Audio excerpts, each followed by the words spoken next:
আসসালামু আলাইকুম। এ আজকে আমরা একটা বিষয় নিয়ে কথা বলবো, সেটা হচ্ছে কিভাবে স্মৃতিশক্তি বৃদ্ধি করা যায়। আমাকে আসলে ফ্রিকুয়েন্টলি অনেক মানুষ অনেকবার জিজ্ঞেস করছে। তো আমি আমার অবস্থান থেকে আমি অনেক ক্ষুদ্র একজন পার্সন, বাট আমি আমার জায়গা থেকে যতটুকু সম্ভব আপনাদেরকে একটু সাইন্টিফিক মেথডে কিভাবে স্মৃতিশক্তি বৃদ্ধি করা যায়, কিভাবে আমরা পড়াশোনাটাকে বেশি মনে রাখতে পারবো সে কথাটা জানার চেষ্টা করি। ওকে, ফার্স্ট অফ অল আমরা একটা বিষয় নিয়ে কথা বলি। আমরা একটা বিষয় বলি, সেটা হচ্ছে কি শারীরিকভাবে সক্রিয় থাকা। তবে সক্রিয় থাকা এই জিনিসটা ইম্পর্টেন্ট। এমন ব্যায়াম শুধু শারীরের জন্য নয়, এবং মস্তিষ্কের জন্য। হ্যাঁ, এই কথাটা কিন্তু খুব ইম্পর্টেন্ট। যে শারীরিকভাবে সক্রিয় থাকা, আমরা অনেক সময় বদ্ধ রুমে থাকি, আলো বাতাস থাকে না। ওইরকম রুমে থাকলে আমাদের শরীরটা অনেক বেশি অলস হয়ে পড়ে, আমাদের মধ্যে জড়তা চলে আসে। এটা কাটানোর জন্য একটু ব্যায়াম করা, হাঁটাহাঁটি করা। একেবারে যে জিম করতে হবে ব্যাপারটা এমন না, একটু হাঁটাহাঁটি করা, সচল রাখা আর কি। এটা হচ্ছে ফার্স্ট অফ অল। আর সেকেন্ড যে বিষয়টা, সেটা হচ্ছে ঘুমের, ঘুমকে প্রাধান্য দেওয়া। হ্যাঁ, ঘুমকে প্রাধান্য দিতে হবে। কিভাবে? প্রতিদিন ডেইলি বেসিসে যতটুকু ঘুমানো দরকার, 7 ঘন্টা, 6 ঘন্টা, 8 ঘন্টা ঘুমাইতে হবে শরীরের রিকোয়ারমেন্ট অনুযায়ী। ক্লান্ত হলে একটু বেশি ঘুমাইতে হবে, এরকম আর কি।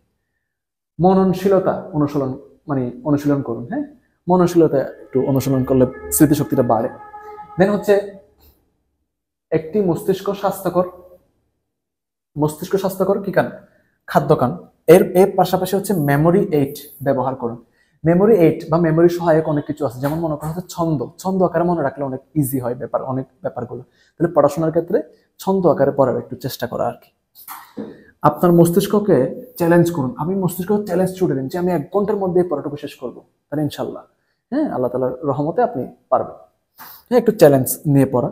সামাজিকভাবে একটু সক্রিয় থাকা, সবার সাথে একটু কমিউনিকেশন রাখা। হ্যাঁ, এগুলো মস্তিষ্ককে প্রফুল্লতা দান করে আর কি। সো আপনার জন্য ব্যাপারগুলো ইজি হয়। দেন ভিজুয়ালাইজেশন করা। ভিজুয়ালাইজেশন কেমন?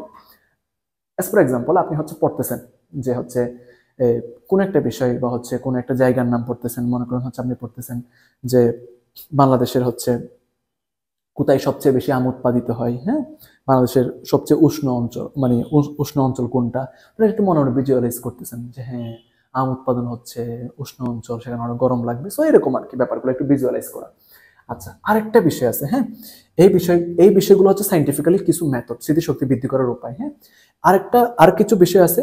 কিছু খাবারের মাধ্যমে আমরা চাইলে স্মৃতিশক্তিকে কি করতে পারি, ডেভেলপ করতে পারি। হ্যাঁ, সেই খাবারগুলা কি?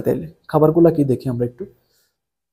খাবারগুলো ফার্স্ট অফ অল চর্বিযুক্ত মাছ, ওমেগা 3 ফ্যাটি অ্যাসিড সমৃদ্ধ স্যামন বা ট্রাউটের মতো মস্তিষ্ক বিকাশে অবদান রাখে এমন মাছ খাইতে হবে। আমাদের দেশে স্যামন বা ট্রাউট এই সমস্ত মাছগুলো না থাকলেও আমরা সাধারণত মনে করা রুই, কাতলা, যে মাছগুলো অ্যাভেলেবল, চর্বিযুক্ত মাছ খাওয়ার চেষ্টা করতে হবে। দেন ব্রকলি। আমরা অনেকে ব্রকলি চিনি। হ্যাঁ, সো এই ব্রকলি গুলাতে অ্যান্টিঅক্সিডেন্ট থাকে, এবং এই ভিটামিন কে সমৃদ্ধ ব্রকলি সুস্থ মস্তিষ্কের কার্যকারিতা অনেকটা বাড়িয়ে তোলে। কুমড়ার বীজ খাওয়া যেতে পারে। ডার্ক চকলেট অনেক সময় আমাদের মস্তিষ্ককে শানিত করে। বাদাম, ডিম, কমলা, এগুলো স্মৃতিশক্তিকে বৃদ্ধি সহায়ক খাবার। এই খাবারগুলো কি স্মৃতিশক্তি বৃদ্ধি সহায়ক। একই সাথে আমি আপনাকে একটা ইসলামিক সাইন্টিফিক ওয়ে বলতেছি। সেই সাইন্টিফিক ওয়ে হলো, যদি আপনার স্মৃতিশক্তি ডেভেলপ হচ্ছে না, বা আপনি পড়া মনে রাখতে পারছেন না, তাহলে আল্লাহ তাআলার কাছে দোয়া করা, এবং বেশি বেশি পড়া। রব্বিজিদিনি ইলমা। হ্যাঁ, জিকিরের সাথে পড়া। এবং আপনার যদি পড়েন, তাহলে ইনশাল্লাহ কি স্মৃতিশক্তি আগের তুলনায় বৃদ্ধি পাবে। এই টিপস গুলো মূলত আমার, হ্যাঁ, আমার জানার পরিসর যতটুকু, সেখান থেকে আপনাদেরকে হেল্প করার উদ্দেশ্যে এই ভিডিওটা করা। সো ভুল ত্রুটি ক্ষমা করবেন সবাইকে। ভিডিও দেখার জন্য থ্যাংক ইউ সো মাচ। আল্লাহ হাফিজ।